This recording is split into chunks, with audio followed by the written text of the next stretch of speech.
Record this one, please. Record it? Yeah, yes, please. That's fine. And also, I'm gonna write my flashcards. You see my flashcards? Aren't they so cute? Oh, they're wrapped in a bow. That's cute. Yeah, it's because I couldn't find a rubber band. I did not know till. Guys, I did not remember until you mentioned it. So. What do you mean? You forgot it. Whatever. It's just fine. virus. Just hope it's not on the test. That's too much. I guess Sunday doesn't matter. Yeah. I mean, you're not gonna join the one on Sunday? Oh. Alright, I have half of What is skate? What Unit is skate? 6 and Unit 1 now. Lessons is good. Hey everyone. So, viruses. By raising your hand. calling us viruses. Yeah, me too. I wouldn't I put mean- it past him. Yeah, I wouldn't be surprised there. Why are viruses considered non-living? By raising your hand. Why they're considered non-living? Yes. have organelles. Okay, they don't have organelles. That's one reason. Sydney, are you raising your hand? They need a host for what? To reproduce. That's what the letter R. Reproduce. Okay, that is the main characteristic the scientists agree of why not considering viruses a living organism, because they cannot reproduce by themselves. They need a host. Okay, somebody earlier mentioned like, well, what about parasites? They need a host. That is true. Parasites require a host. Parasites do not require a host for reproduction. They can reproduce outside in the environment. Okay. Now, do they need to be inside of you to live for the rest of their life so that way you are in complete pain by losing nutrients? Yes. But they don't require you for reproduction. Okay.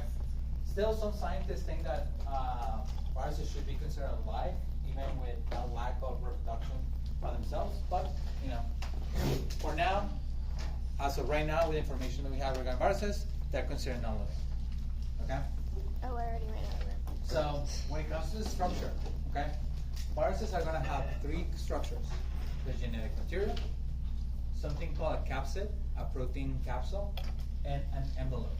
It has an asterisk because not all viruses contain an envelope. Oh, I need to redraw that.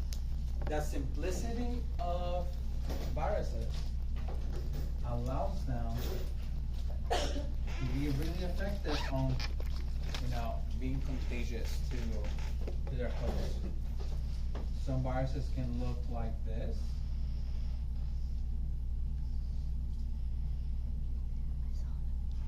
If you have seen Despicable Me, this one looks like what? The cookie robot, right? Why are we calling it Because they were cookies. They were trying to steal the shrimp ray from, what was the name of the dude? Vector. Vector. Sorry. Oh, I remember that. Oh yeah. What? It's so confused. Everybody Everybody else got it. I was Hey like, it took me a guys, minute. sorry. What are we talking about? Cookie robots. Despicable Me. You haven't seen it? No. And you. Yeah. Unbelievable. It Sorry. took me a minute to realize. Okay. In this case, we only have two things. Okay.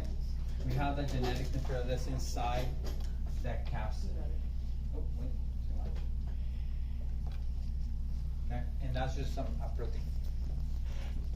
Some other viruses have an additional structure.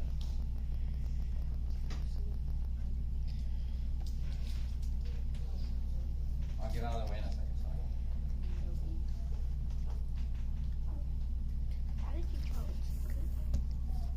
They can have an envelope, pretty much like a membrane. So in this case, they have two ways to protect their genetic material. Other viruses can have additional structures, but for what we need to know, that's everything. When it comes to the genetic material, the reason I say genetic material and not just DNA is because different types of viruses can use either double-stranded DNA, like us, or they can use single-stranded DNA, or double-stranded RNA, or single-stranded RNA. So it just depends on the virus. which makes them highly effective to hijack a cell.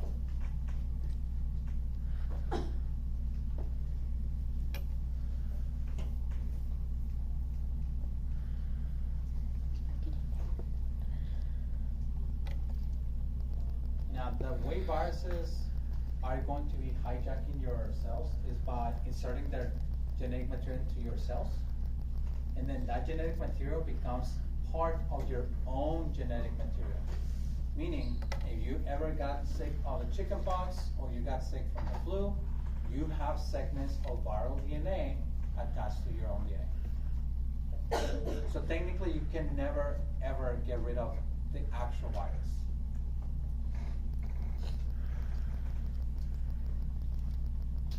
Well, why are we sick all the time? Is it because our immune systems keep the virus down? Your immune system learns how to fight it. Now, whenever you get sick, obviously your immune system gets triggered, right? But if you want to have long-term protection, what is your immune system supposed to develop? You know, to protect you in the long term. But how is that immunity obtained? Mutation? I don't know. Exposure to it, but your immune system develops a particular type of molecules. No, it's not. It's just a molecule. It's a type of white blood cell, which are known as Bodies? Whatever. So you develop antibodies, and those antibodies stay in your body. But how are you supposed to make them if you don't know what they're supposed to target? So exposure helps you with that, right? So that's why even you get sick from it, eventually if you survive, your immune system learns how to fight it. And if you get it again, your immune system is going to fight it faster because it doesn't have to learn how to fight it anymore. It already knows how to. Now, somebody asked a really good question.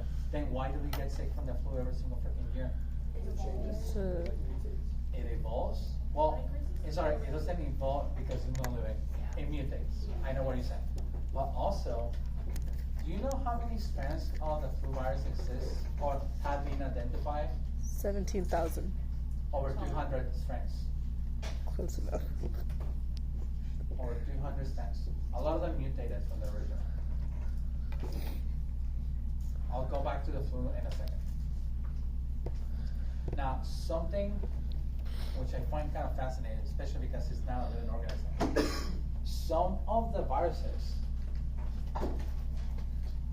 the ones that have the RNA, they're known as retroviruses. Like I mentioned, a virus tries to incorporate its viral DNA into your host cell.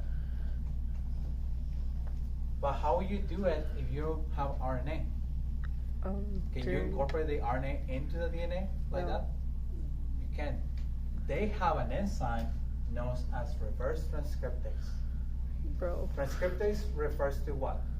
Transcription? And it has the word reverse, meaning what? Flipping backwards. It takes the viral RNA and then it makes the viral DNA. And then it gets incorporated to your DNA. HIV is an example of that. HPV, what is HPV, by the way? The human papilloma virus. Okay, those two use reverse transcriptase in order to get you infected. By the way, if you want to develop a vaccine to get rid of, to prevent HPV, what would you target? That enzyme? DNA. The enzyme. Because if you get infected, but your body learns how to get rid of the enzyme, then the viral RNA ever becomes the viral DNA. So you never get sick from that virus. It might be in your body, but you always get rid of it. There are two cycles when it comes to a virus. First of all, you have to get infected. That needs to happen regardless of which cycle we're talking about. But we have the lysogenic and the lytic cycle. If you ever get infected with a virus, hopefully you get the lysogenic. Because the lysogenic will go through the process of infecting you, incorporating its viral DNA. It has to be changed to change its first, but it's viral DNA into your own DNA, but then it stays dormant. So the only way to amplify the number of viruses in your body is just through the cell cycle. And the cell cycle compared to the production of viruses is not that fast. That's why it says asymptomatic. What is that supposed to mean? No symptoms. You don't show symptoms, and you still pass around the virus. Yes, you can. In a lower rate, but you can still pass the virus. Okay? The lytic cycle on the bottom, that one, viral DNA, viral genome gets infected and incorporated to you, then the viral DNA hijacks protein synthesis. Why protein synthesis?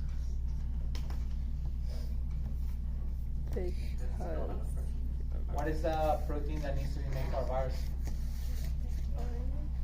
If it's an RNA, it needs to make more transcriptase for the new ones.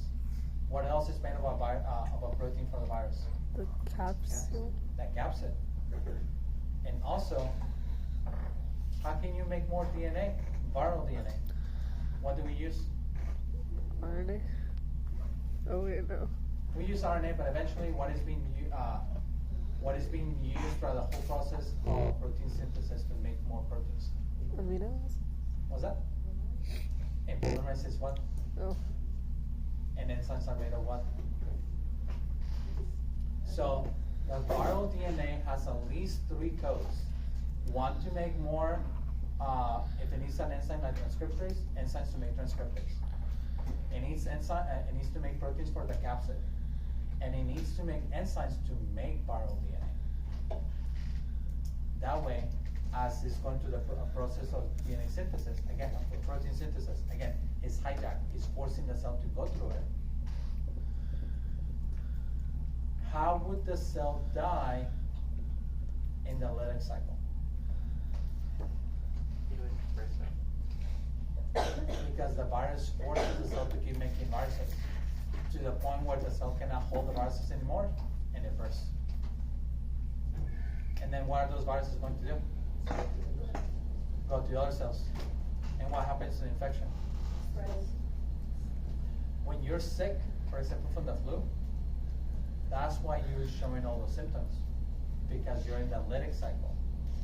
And your cells are being killed, therefore your immune system has a response, and that's why you feel like crap all the time. Well, during the time that you're sick.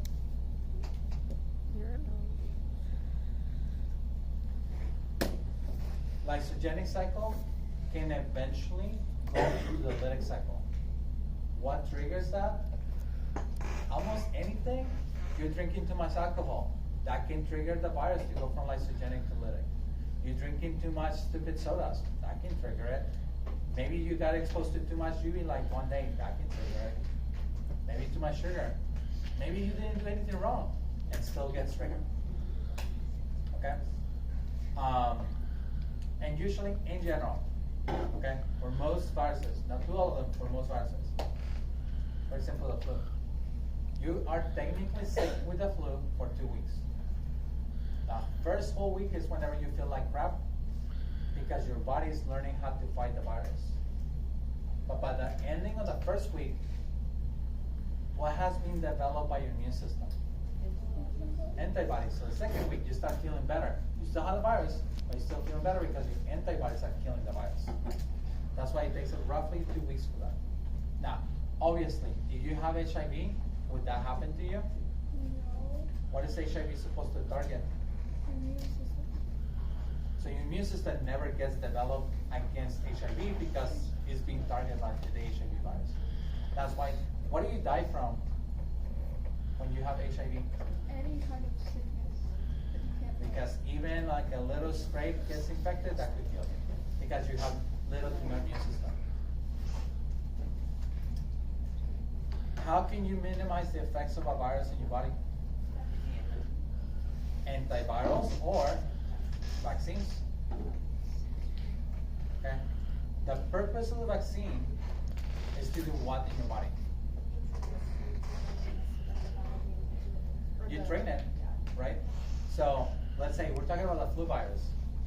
If you get the flu vaccine, and if eventually, which by the way, just because you have the flu vaccine doesn't mean that you cannot be exposed to the flu virus. You can and you will.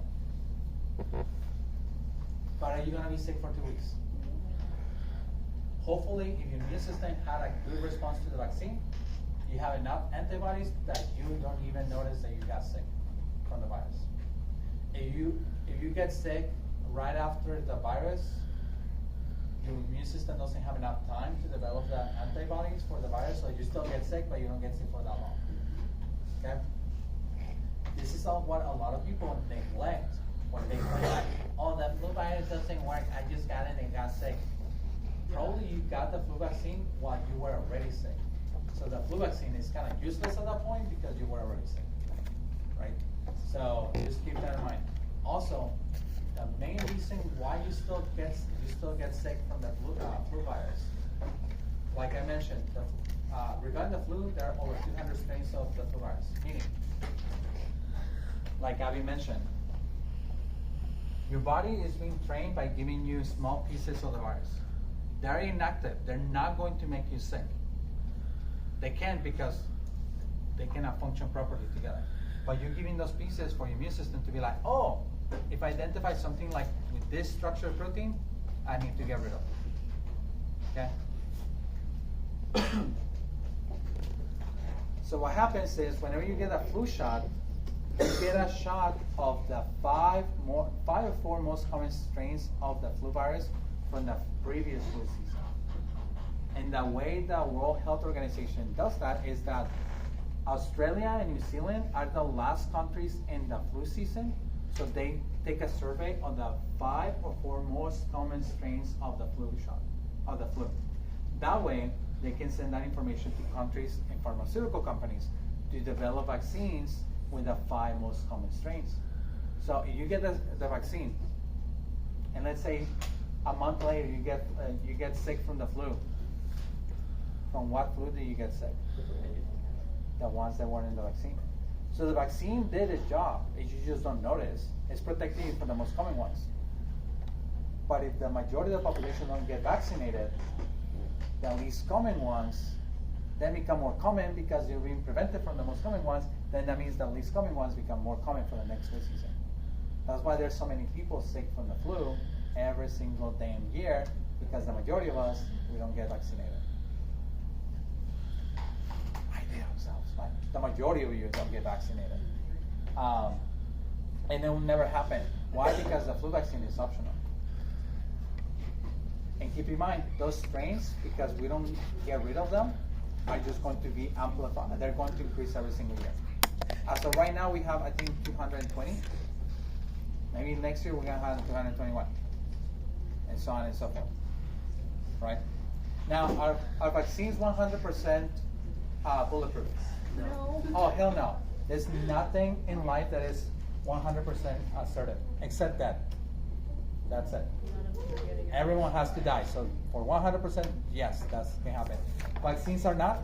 However, when vaccines are made, which by the way, it's good to be accepted regarding vaccines, meaning like who's the company is developing, why are they developing, what are the results of the test data. That is good criteria whenever you're approaching vaccines. What is irresponsible is being like, well, I think that they caused autism. You know, things like that. Like, it's okay to be ignorant. It is irresponsible to make claims out of ignorance. For example, with COVID, when we were going through COVID, and the vaccine got developed, one of the main concerns of a lot of people, which it's okay to have that concern, was, well, I don't think the vaccine is safe because it got made really quickly. Usually a normal vaccine takes around 5 to 10 years to be approved.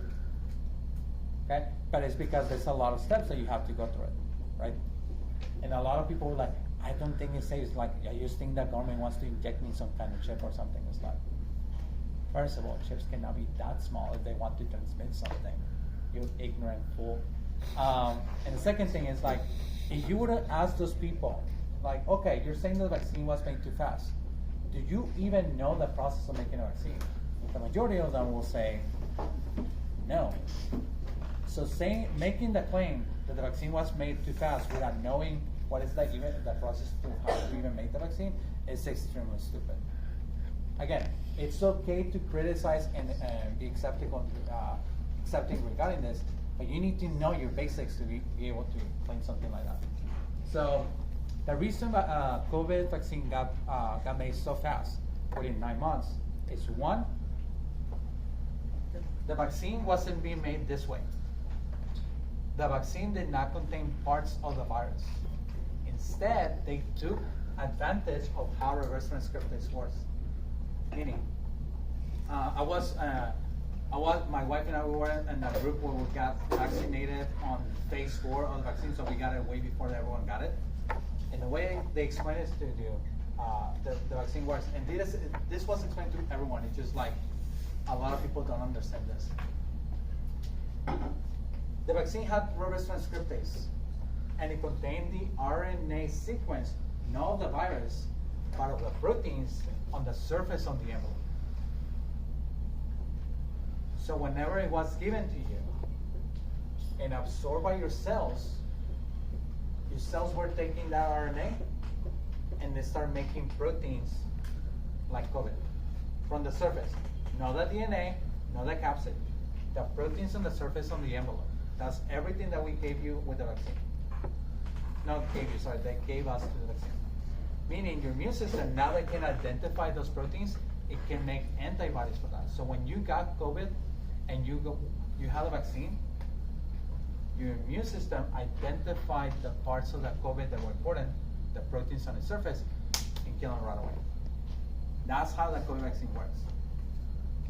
And it was faster because we didn't have to cultivate. By the way, in order to make vaccines, like making parts, you actually have to pretty much have a farm of bacteria that grow the virus so you can destroy the parts of the virus so it can be implemented into the vaccine.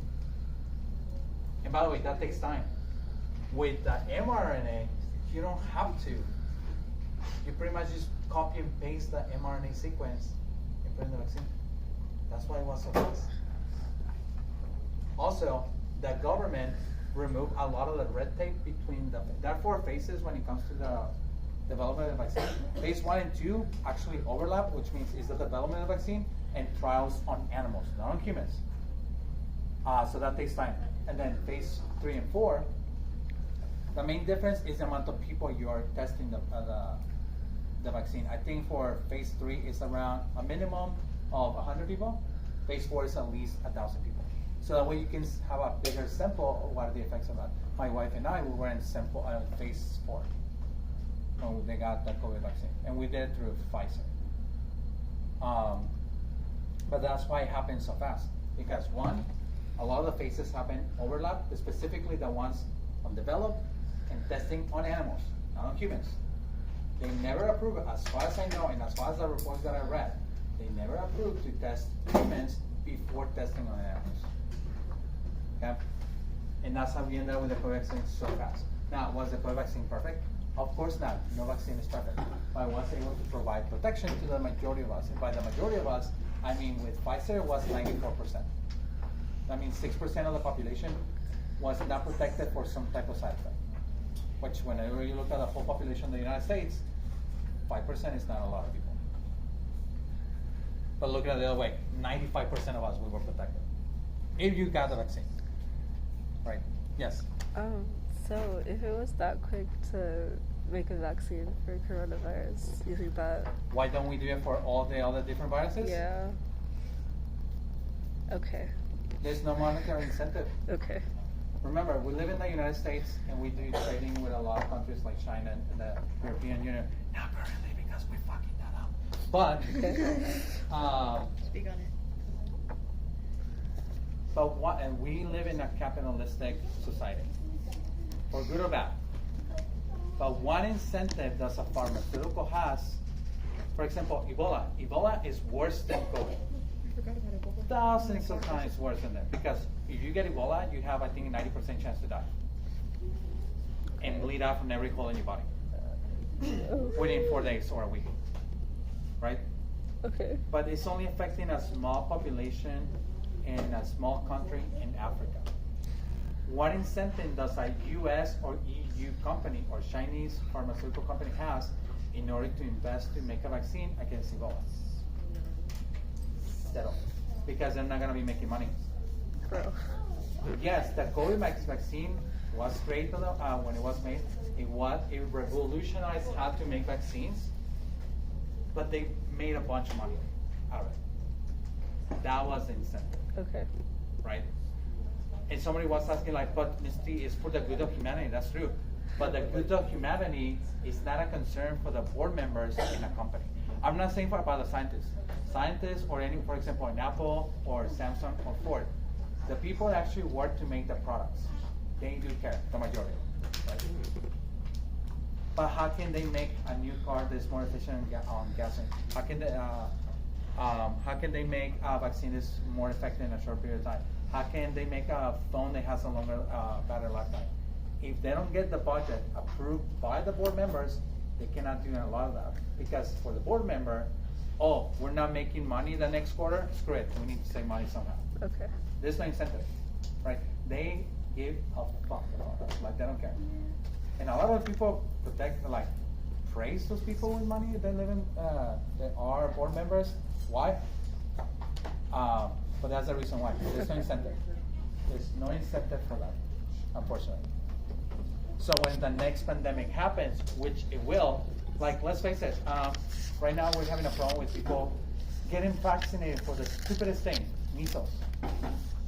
Measles where we got rid of, no, we did not get rid of measles, but we got rid of the people being affected by measles by the 70s, I think.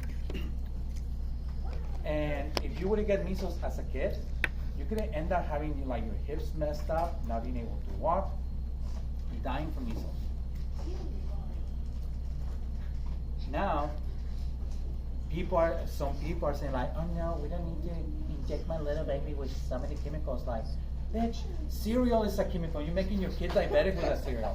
Anyways, but measles are increasing in the U.S. because of that misinformation onto parents regarding vaccines.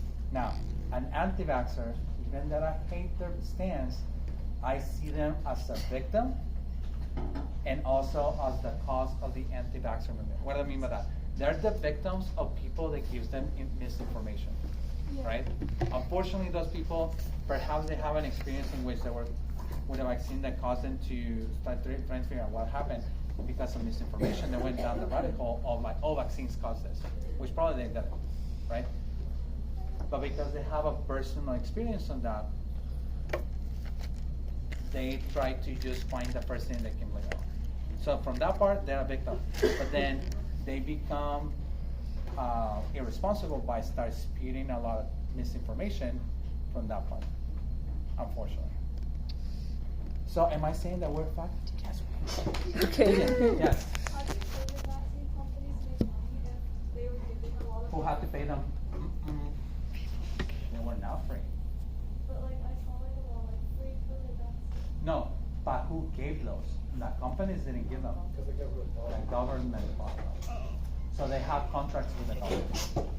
You're right, the COVID vaccines were completely free because the government wanted like, hey, we want as many people vaccinated so that way the cases go down and we can get rid of it. Because that's the only way to get rid of the vaccine. The virus. Oh, we all die. There's no if and then, right? Because for example, one of my friends, she has long-term COVID, and you don't know what it is. It affects a really small percentage of people with COVID. But pretty much, as far as my understanding on the latest paper that I read, it affects how your mitochondria process energy and actually makes it less efficient making energy, so you feel so exhausted the whole time. And then you're gonna have to be put on bed rest because getting up just to walk into the kitchen and grab something to eat, it's so exhausting because you're not making enough ATP. There have been cases of a lot of people that have long COVID, and that's one of them. Like, it could be prevented with a vaccine, but because they got it before the vaccine, like there's nothing they can do. Doctors and researchers are working to try to figure out how to alleviate that, but like everything is experimental. But that is beyond the infection. Not beyond the infection. Yeah, beyond the infection because they were trying to be as careful as they could for not getting COVID, and some idiot at a store